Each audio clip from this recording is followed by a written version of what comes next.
ini belum bisa memaafkan orang, kalau sampai dengan detik ini belum bisa memaafkan orang, orang itu sebetulnya tidak punya hak untuk Idul Fitri.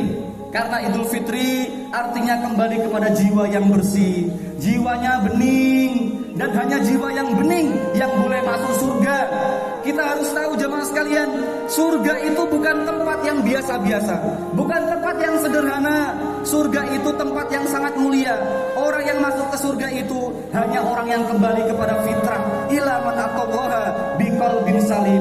Hatinya qalbin salim, hatinya bersih, hatinya bening, tidak ada rasa benci sama semua orang. Jemaah sekalian, kalau di antara kita ini, kalau masih ngomongnya kasar kepada orang, masih suka suuzon, masih suka buruk sangka, jahat, berencana jelek kepada orang, orang itu pada hari ini tidak berhak untuk melaksanakan Idul Fitri. Karena Idul Fitri itu artinya kembali kepada orang yang hatinya itu bersih. Oleh karena itu, orang yang Idul Fitri itu dia bersih seperti bayi baru dilahirkan dari perut ibunya. Jamaah sholat Idul Fitri Masjid Agung Jabal Rahmah Melongwane, Kabupaten Kepulauan Talaut, bapak-bapak, ibu-ibu, saudara-saudaraku, adik-adik, anak-anakku sekalian yang sangat saya cintai, yang insya Allah dirahmati dan diampuni semua dosa-dosanya oleh Allah Subhanahu wa Ta'ala di hari yang fitri ini. 10 sampai 15 menit ke depan saya akan menyampaikan khutbah Idul Fitri.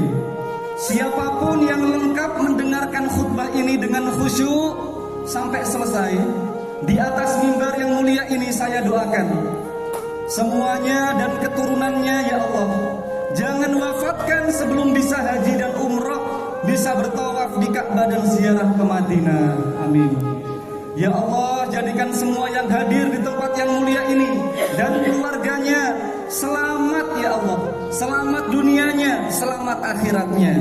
Mulia dunianya, mulia di akhiratnya. Amin ya rabbal alamin.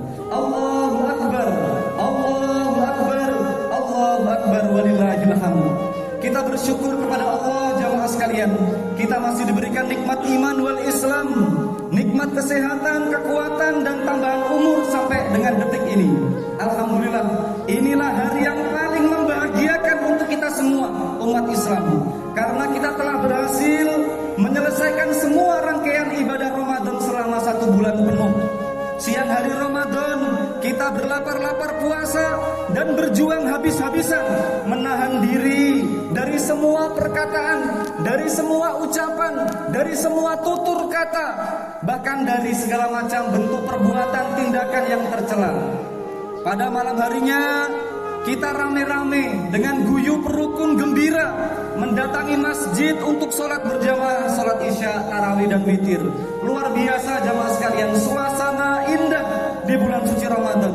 Tidak lupa kita semua mengucapkan banyak terima kasih dan penghargaan setinggi-tingginya kepada bapak-bapak TNI Polri yang telah menjaga kita, memberi kita keamanan, kenyamanan selama kita beribadah di bulan Ramadan sampai dengan pagi hari ini. Hadirin jamaah sekalian, ibadah kita selama Ramadan tidak hanya itu. Pada sore hari Ramadan kita juga berlomba-lomba membahagiakan orang dengan memberi takjil atau membawa makanan berbuka puasa di masjid. Alhamdulillah kita juga telah membayar zakat fitrah, zakat mal, dan kita bersedekah kepada fakir miskin.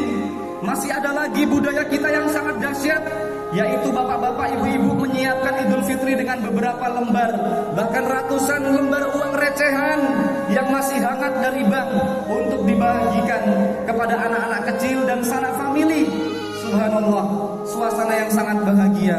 Hari ini jamaah sekalian, kita semua telah sungguh, kita semua berubah menjadi pribadi yang mengharumkan, pribadi yang betul-betul menjadi ciri utama kita orang Islam, yaitu tiada hari tanpa menyempurnakan budi pekerti. Cirinya orang Islam itu tiada hari tanpa menyempurnakan akhlak yang mulia, tiada henti menceriakan bumi, selalu menjadi orang yang bahagia dan menebar kebahagiaan, rahmatan lil alamin. Hadirin jamaah sekalian, yang kedua, salawat dan salam kita hadiahkan kepada junjungan kita baginda Nabi Muhammad sallallahu alaihi wasallam, kepada para keluarganya, sahabatnya, dan insya Allah kepada kita semua. Ingatlah jamaah sekalian, ketika kita membaca sholawat, tolong baca doa dalam hati. Ya Allah, harumkanlah akhlak kami, ya Allah, harumkanlah keluarga kami, anak cucu kami seperti harumnya akhlak Nabi-Mu, dan kumpulkanlah kami bersama dalam surga-Mu. Subhanallah jamaah sekalian, kalau setiap kali kita baca sholawat kemudian kita berdoa dalam hati seperti itu, insya Allah keluarga kita dijamin bahagia, dijamin keluarga kita menjadi orang-orang yang soleh.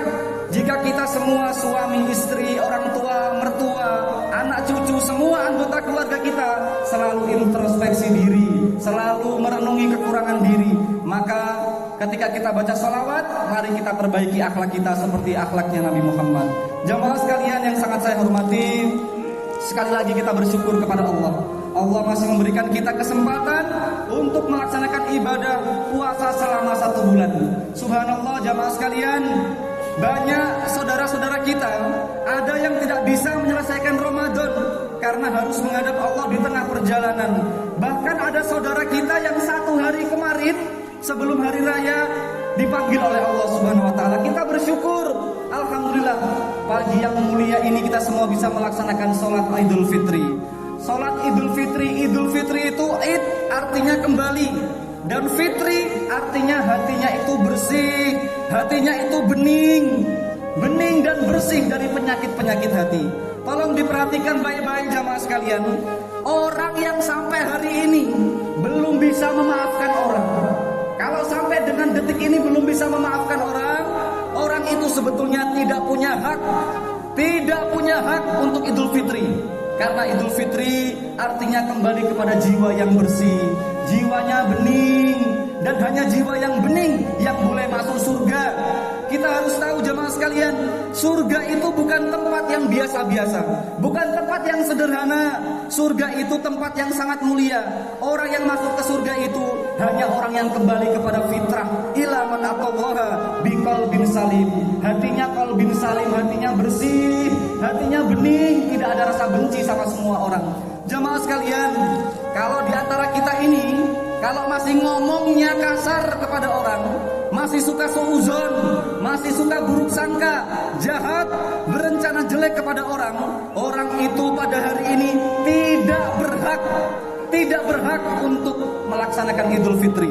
Karena Idul Fitri itu artinya kembali kepada orang yang hatinya itu bersih. Oleh karena itu, orang yang Idul Fitri itu dia bersih seperti bayi baru dilahirkan dari perut ibunya. Maka jamaah sekalian, supaya kita kembali fitrah seperti bayi yang baru lahir, marilah kita buka hati kita selebar-lebarnya untuk memaafkan orang lain, untuk memaafkan saudara kita, sekalipun kepada orang yang paling menyakiti hati kita. Kejahatan dibalas dengan kejahatan adalah wataknya hewan. Kejahatan diterima dengan kejahatan atau diterima dengan penuh sabar, itulah perilaku yang terpuji. Yang paling mulia adalah kejahatan dibalas dengan kebaikan. Itulah ciri-ciri mukmin sejati. Dijahati, dibalas dengan kebaikan. Mudah-mudahan jamaah sekalian, akhlak yang mulia ini bisa kita amalkan di luar Ramadan. Di 11 bulan Ramadan, di luar bulan Ramadan ini, insya Allah kita betul-betul menjadi pribadi yang harum namanya, yang akhlaknya mulia. Jamaah sekalian, pada kesempatan kali ini saya ingin menyampaikan bagaimana kita menjadi orang Islam yang baik, bagaimana kita menjadi orang Islam yang bahagia, orang Islam yang mulia, orang Islam yang sejahtera, dan meninggal dalam keadaan husnul khotimah. Kita semua orang Islam berharap mengakhiri hidup kita ini dengan husnul khotimah, termasuk jamaah Masjid Agung Jabal Rahmah. Insya Allah kita semua meninggal dalam keadaan husnul khotimah, yaitu meninggal dalam keimanan yang benar, la ilaha illallah, dalam keadaan telah bertobat sungguh-sungguh dan membawa banyak pahala kebaikan. Kebalikan dari husnul khotimah jamaah sekalian yaitu su'ul khotimah, yaitu orang yang mati dalam keadaan tidak membawa iman, atau dia membawa iman akan tetapi dosanya lebih banyak daripada kebaikannya. Mudah-mudahan tidak ada satupun di antara kita yang hadir ini dan keluarganya meninggal dalam su'ul khotimah. Jamaah sekalian yang sangat saya muliakan, kita harus berusaha sekuat tenaga. Kita harus betul-betul berusaha menjadi orang yang meninggal dalam keadaan husnul khotimah. Sekarang kita banyak dosa, kemarin kita banyak dosa, sekarang juga harus tobat. Idul Fitri ini kita jadikan awal untuk tobat. Pada detik ini kalau kita sungguh-sungguh bertobat kepada Allah, maka kita sudah pantas mendapatkan Idul Fitri. Mari kita betul-betul bertobat di hari raya Idul Fitri ini. Jamaah sekalian, tidak mesti orang itu mulai kecil dia orang baik. Umar bin Khattab kurang apa? Dia terkenal jahat dan dia tidak tanggung-tanggung. Beliau ingin membunuh Rasulullah. Tidak hanya itu, beliau sudah bawa pedang. Namun pada akhirnya Umar bin Khattab masuk Islam dan dia menjadi orang yang baik. Lalu dikatakan oleh Rasulullah, Umar, besok kamu masuk surga bersama Nabi Nuh alaihissalam. Kenapa kau disebutkan wafat masuk surga bersama Nabi Nuh? Sebab jamaah sekalian, Umar bin Khattab ini terkenal dia orangnya keras, tegas, sama seperti Nabi Nuh. Maka dari itu jamaah sekalian, ada juga sahabat Nabi yang bernama Abu Bakar. Abu Bakar ini besok masuk surga bersama Nabi Yahya karena sama-sama sabar. Insya Allah kita semua yang sabar-sabar, insya Allah besok masuk surga satu kloter dengan Abu Bakar As-Siddiq dan Nabi Yahya. Insya Allah, amin.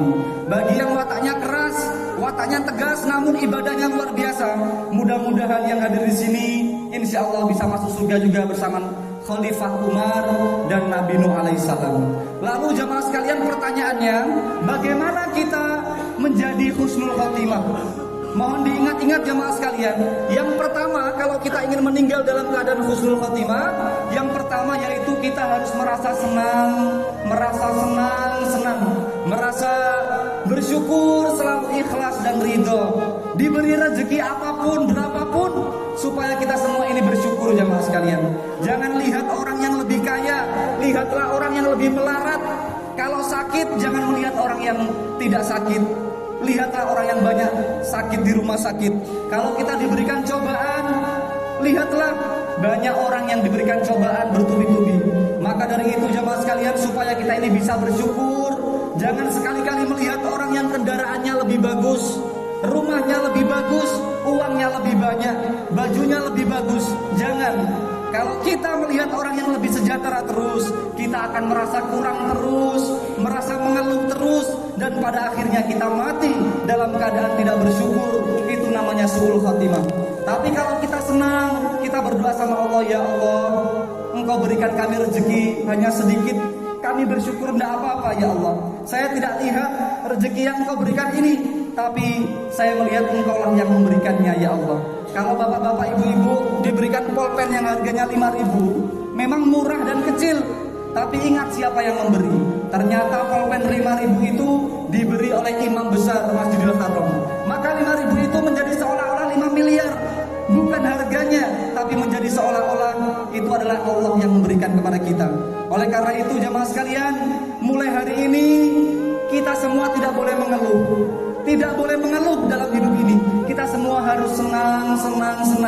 Ikhlas. Ridho. Maka jamaah sekalian, berapapun yang diberi, penyakit apapun yang diterima, kita terima. Karena sesungguhnya takdir Allah itu baik. Kita semua punya rencana, punya keinginan, tapi keinginan dan rencana Allah lebih baik daripada rencana kita semua. Yang kedua jamaah sekalian, jangan sekali-kali melupakan dosa. Jangan sekali-kali melupakan dosa. Sekecil apapun dosa kita, banyak-banyaklah mengingat dosa. Sebab jemaah sekalian, kalau kita mengingat dosa, maka kita akan betul-betul beristighfar mohon ampun kepada Allah. Sebab orang yang melupakan dosa cenderung istighfarnya itu seenaknya. Astagfirullah, tidak ingat dosa. Coba kalau dia ingat dosa, astagfirullahnya itu pasti disertai dengan linangan air mata. Yang kedua jamaah sekalian, orang yang tidak ingat dosa cenderung merasa dia lebih baik dari orang lain. Iblis itu dikeluarkan dari surga karena dia berkata ana khairu minhu, saya lebih baik dari Nabi Adam. Maka jangan sekali-kali kita merasa lebih baik, akhirnya dia merasa sok suci, merasa semua orang disalahkan, semua orang masuk neraka kecuali dia sendiri. Jadi yang punya hak kampling itu dia. Itulah akibat dari merasa tidak punya dosa. Padahal menurut Allah yang kau tuduh itu jelek-jelek, yang kau tuduh itu lebih jelek daripada kamu, kata Allah, itu bagi saya lebih baik daripada kamu. Hadirin sekalian yang sangat saya muliakan, jangan seperti pepatah yang dihafal anak-anak SD kita, kuman di seberang lautan tampak, dan gajah di depan matanya tidak kelihatan. Kekurangan orang, dosanya orang tahu sampai detail-detail. Kesalahannya sendiri lebih besar dari itu tapi tidak tahu. Yang terakhir jamaah sekalian, supaya kita menjadi orang yang husnul khotimah. Kalau kita punya kebaikan, lupakanlah kebaikan itu. Saya pernah haji, saya pernah umroh, lupakan. Saya pernah sedekah, lupakan. Seperti kita melupakan kotoran yang kita buang di WC. Bertahun-tahun saya menyumbang beras, lupakan. Saya yang memperjuangkan masjid ini, subhanallah, lupakan. Sebab jemaah sekalian, kalau dosa itu tidak pakai syarat rukun, pasti langsung diterima. Tapi kalau kebaikan itu Bapak Ibu sekalian, syaratnya sangat rumit. Rukunya bagus, i'tidalnya bagus, suaranya bagus, tapi ternyata niatnya tidak bagus. Memberi bantuan materi, memberi bantuan uang, ternyata pencitraan, ingin disebut dermawan, ingin diliput oleh media massa. Bagus sedekahnya, tapi tidak diterima karena niatnya tidak bagus. Maka lupakanlah perbuatan baik yang pernah kita lakukan. Orang bijak mengatakan, jangan menghitung ayam yang masih liar, hitunglah ayam yang sudah di kandang. Nah itu baru boleh dihitung. Masa ada ayam di hutan dihitung katanya miliknya? Hitung saja yang sudah ada di kandang. Apalagi hadirin sekalian, yang menyebabkan su'ul khotimah itu sudah mengingat-ingat kebaikannya, lalu dia mengungkit-ungkit kepada yang menerimanya. Itu batal semua, pahala segunung itu bisa hilang dalam sesaat karena mengucapkan sesuatu yang mengecewakan orang yang diberikan sedekah itu. Hei, kamu tahu diri, kalau bukan karena bantuan saya, kamu tidak bisa seperti ini, dan lain-lain. Astagfirullah. Pahala kita yang segunung itu langsung hilang dalam sesaat. Jadi jamaah sekalian, ingatlah, kalau kita ingin husnul khotimah, yang pertama selalu bersyukur, senanglah dalam hidup, selalu menerima apapun takdir Allah. Yang kedua, ingat-ingatlah dosa terus supaya kita itu istighfar. Dan yang terakhir, jangan mengingat kebaikan yang pernah kita lakukan supaya kita tidak merasa besar, tidak merasa lebih baik dari orang lain. Dan hadirin sekalian, semua itu sudah digembleng selama kita puasa, selama kita tarawih, witir dan sebagainya itu selama sebulan. Mudah-mudahan Ramadan dan Idul Fitri ini menjadikan kita lebih dekat kepada predikat muttaqin dan lebih dekat kepada predikat husnul khotimah. Amin ya rabbal alamin.